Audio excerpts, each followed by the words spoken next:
Hello, this is Eric, and as you know, Hollywood ruins everything. The differences between live-action movies and anime movies are many, even if both are kinds of movies. Even similar movies produce different reactions. Disney's been pumping out live-action remakes, Jungle Book, Beauty and the Beast, Maleficent, and in general, they don't compare to the originals. And while bad live-action can be anywhere from disgusting to hilariously bad, they don't seem to attract as much anger as bad animated movies. Yeah, Maleficent wasn't that great, but compared to Angry Birds or the Emoji Movie, a 51% is praise, and there's a lot less outrage about live-action flops. I'm not talking about merely controversial films. I'm talking about the ones where the vast majority of people agree that they're bad. This has me wondering about the other differences between animation and live action. So let's talk about the pros and cons of animation.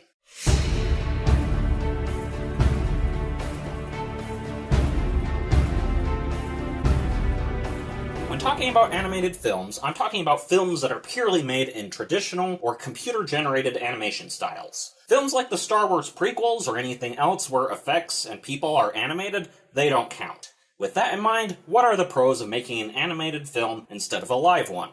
First, in theory, you can get exactly what you want. Everything in an animated movie has to be built from the ground up, which means that if the animators, voice actors, and directors are competent, you'll theoretically get exactly what you wanted.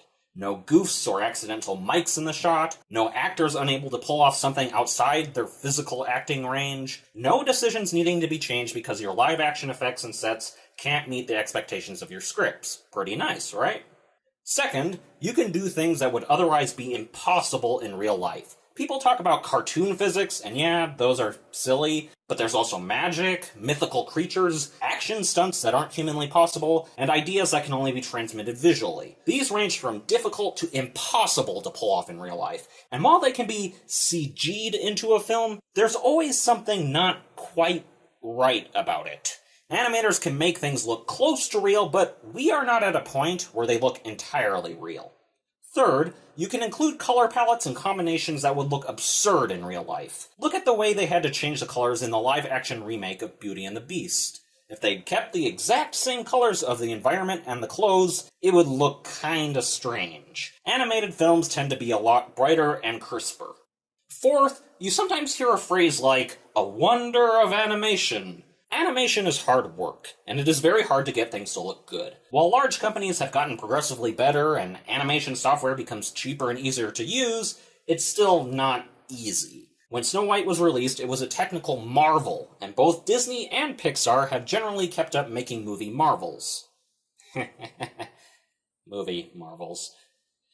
Anyways, these wow the audience simply by being really good animation. This wonder is seemingly fading a little bit in society as the ability to create good animation decreases, but every once in a while you just think to yourself, wow, that's some really great animation. Fifth, and finally, is the ability to create a cartoonish feel without the problems of Uncanny Valley. A cartoon exaggerates things. Nothing looks realistic and can be made more villainous, sad, or cuter by changing the art style. Try doing this in live action and... yeah, no, please, no. But even with the things animation can do well, there are also problems. First, while you can get exactly what you ask for, you can get exactly what you asked for. If it's a mindless kids movie, you're going to get that. If it's an adaptation of a terrible concept, that's what you'll get. And if it's just making something good enough that you could turn it into a high school animation class as a semester project, and despite only working an eighth of the time you were supposed to, you just want to not fail, well, that's what you'll get.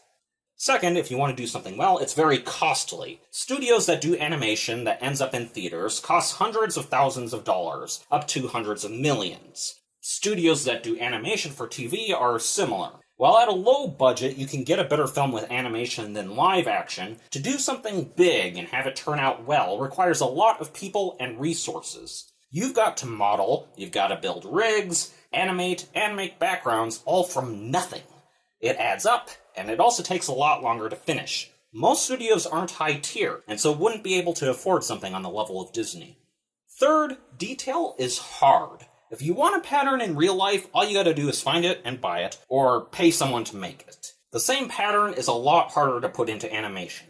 You gotta make sure that it matches every angle of what it's on, and you gotta make sure that it actually looks soft or hard or whatever you need it to be. It gets a lot more difficult when it's not quite a pattern, but more like dirt on the bottom of someone's shoe. I believe it was Scott Adams that said, "Mud is hard to draw." And that extends to all animation. There's all sorts of things that we take for granted in real life, but when we have to create it in animation, we have trouble. Technology is getting better, but realistic detail can still be difficult.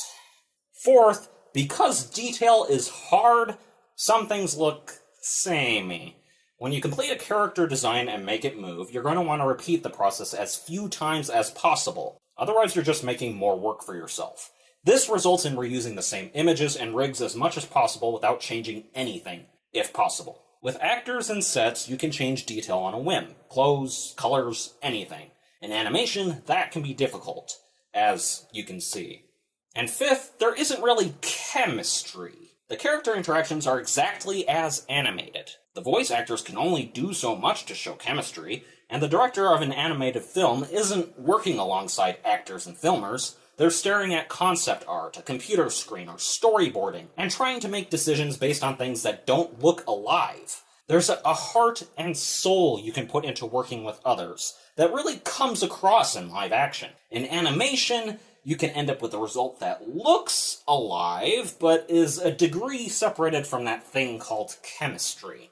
So yeah, those are 5 pros and 5 cons of animated movies. They explain the different standards. They demonstrate why live-action remakes don't work nearly as well as when they were originally animated, and they also show why something animated with a poor concept does a lot worse than something live-action on the same level. If you're lazy, don't care about the details, or aren't willing to put in time, money, or effort, with live-action, you could get The Room. With animation, you could get anything from the Emoji Movie to Rhapsody Street Kids Believe in Santa.